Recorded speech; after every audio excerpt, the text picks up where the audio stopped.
267வது நபிமொழியாக ஒரு செய்தியை நம்மால் பார்க்க முடிகிறது. சுபஹானல்லாஹ். ஒரு மனிதனை கொண்டு வந்து நரகத்திலே போடப்படுமாம். அவனுடைய குடல்கள் எல்லாம் மறுகணம் வெளியே வந்து விழுந்து விடுமாம்.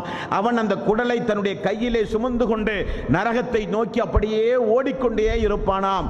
அவனுக்கு அருகிலே இருக்கிற மக்கள் எல்லாம் கேட்பார்களாம், நாங்கள் எந்த அமலையும் செய்யவில்லை, தீமைகளை செய்தோம், ஆகவே நாங்கள் நரகத்திற்கு வந்தோம் என்றால் அதில் ஒரு நியாயம் உண்டு. ஆனால் நீ உலகத்தில் எங்களுக்கு நன்மையை ஏவினாயே, உலகத்தில் எங்களுக்கு நீ தீமையை செய்யக்கூடாது என்று உபதேசம் செய்தாயே, ஏன் உனக்கு இப்படிப்பட்ட தண்டனை, எங்களோடு நீ வருவதற்கு என்ன காரணம் என்று கேட்கும் போது அழகுபட அவன் சொல்லுகிறான், நன்மையை உங்களுக்கு ஏவினேன், ஆனால் நன்மையை நான் செய்யவில்லை.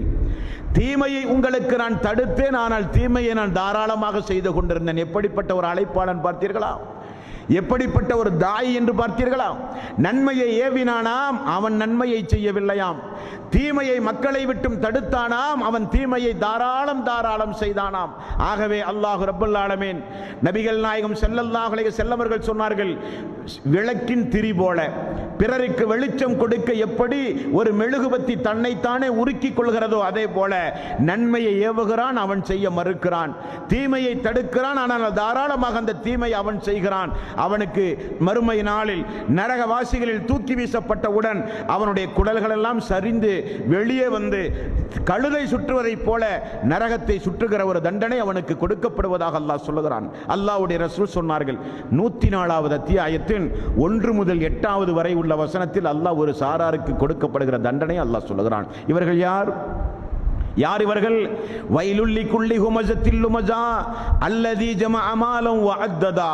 குறை பேசிக்கொண்டு திரிகிற ஒவ்வொரு மனிதனுக்கும் கேடுதான். அவன் செல்வத்தை திரட்டி அதை கணக்கிட்டுக் கொண்டே இருக்கிறான். யஹ்சபு அன்ன மாலஹு அஹ்லதா. தன்னுடைய செல்வம் நிலைத்து நிற்கும் என்று அவன் எண்ணுகிறான். கல்லா லயும்பதன்ன ஃபில் ஹுத்தமா. அப்படி அல்ல, அவன் மறுமை நாளில் ஹுத்தமாவில் தூக்கி எறியப்படுவான். வமா அதுராக்கமல் ஹுத்தமா. ஹுத்தமா என்னவென்று நபியே உமக்கு என்ன தெரியும்? வமா அதுராக்கமல் ஹுத்தமா நாருல்லாஹில் மூகதா அல்லதி தத்தலிஉ அலல் அஃபிதா. ஹுத்தமா என்னவென்றால் அது மூடப்பட்ட அல்லாஹ்வுடைய நெருப்பு. அது உள்ளங்களை சென்றடையும், உள்ளங்கள் வரை அது சென்று தாக்கும். இன்னஹா அலைஹிம் முஸதத்துன் ஃபீ அமதி முமத்ததா. நீண்ட கம்பங்களில் கட்டி வைக்கப்பட்டவர்களுக்கு தண்டனை கொடுக்கப்படும். நீண்ட கம்பங்களில் கட்டி வைக்கப்பட்டவர்களுக்கு தண்டனை கொடுக்கப்படும். அந்நாளில் அல்லாஹ் தண்டிக்கும் அளவுக்கு வேறு யாரும் தண்டிக்க முடியாது என்று அல்லாஹ் சொல்கிறான். ஃபயௌமைதின் லா யுஅذிபு அஸாபஹு அஹத்.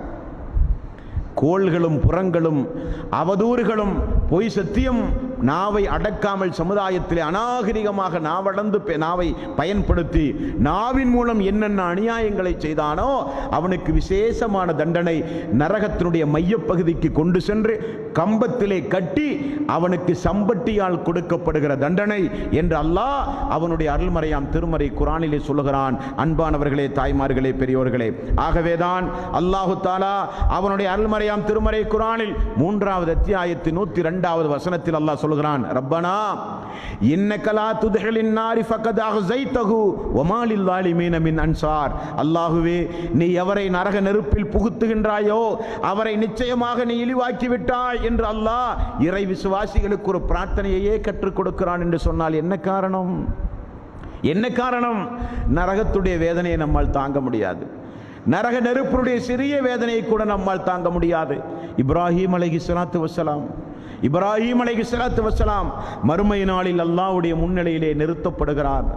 அல்லாஹ்வுடைய முன்னிலையில் நிறுத்தப்படும் பொழுது அல்லாஹு தஆலா அவருடைய தந்தையினுடைய நிலைமையை நரகத்திலே இருந்து அல்லாஹ் அவருக்கு காட்டுகிறான். எப்படி? புலியினுடைய தலையை போல, ஒரு நபிமொழியிலே கழுதையினுடைய தலை போல அவருடைய தலை மாற்றப்பட்டு நரகத்தினுடைய அடிப்பகுதியிலே இருந்து மேல்தளத்திற்கு அப்படியே அல்லாஹ் கொண்டு வந்து இப்ராஹிம் அலைஹிஸ்ஸலாத்து வஸ்ஸலாம் அவர்களுக்கு அவருடைய தந்தையை அல்லாஹ் காட்டுகிறான்.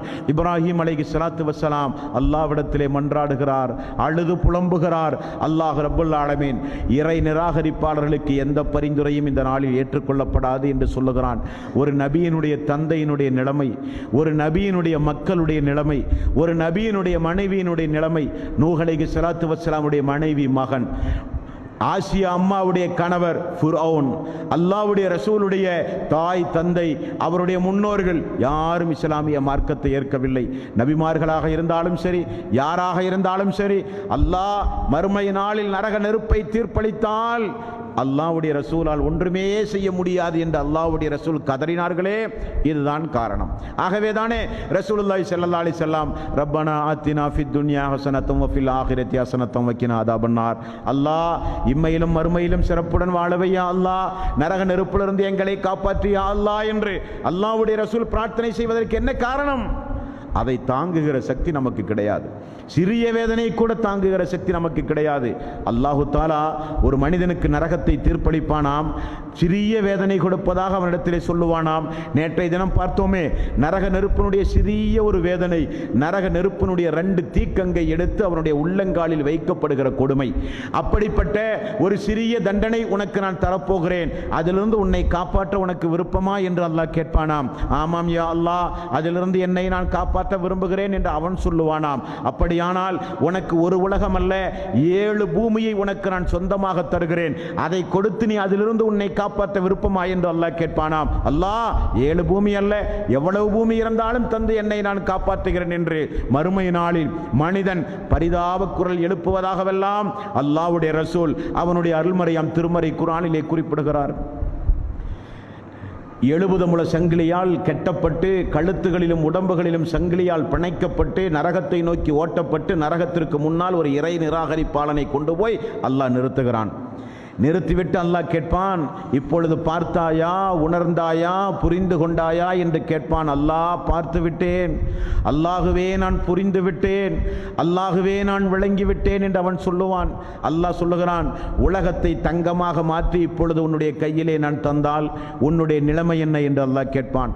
அவன் சொல்லுவான், அல்லாஹ் அந்த உலகத்தை தங்கமாக மாற்றி நீ தருகிற அந்த உலகத்தை திரும்ப உன்னிடத்திலே ஒப்படைத்து இந்த நரகத்திலே இருந்து பாதுகாப்பு தேடுவேன் என்று அவன் சொல்ல, அல்லாஹ் சொல்லுகிறான், அதைவிட மிக லேசான ஒன்றைத்தானே உலகத்திலே பின்பற்றி வாழ் என்று நான் சொன்னேன், என்ன யா அல்லாஹ் என்று அவன் கேட்க, அஷ்ஹது அல்லா இலாஹ இல்லல்லாஹ் அஷ்ஹது அன்ன முஹம்மதர் ரசூலுல்லாஹ், வணக்கத்திற்குரியவன் என்னை தவிர யாருமில்லை, அப்படி வணங்கு என்று தானே நான் சொன்னேன், அப்படி நீ நடந்திருந்தால் உனக்கு இந்த நிலை ஏற்பட்டிருக்காதே என்று அல்லாஹ் சொல்லுவான். கதறுகிறான் அந்த மனிதன். காரணம் என்ன?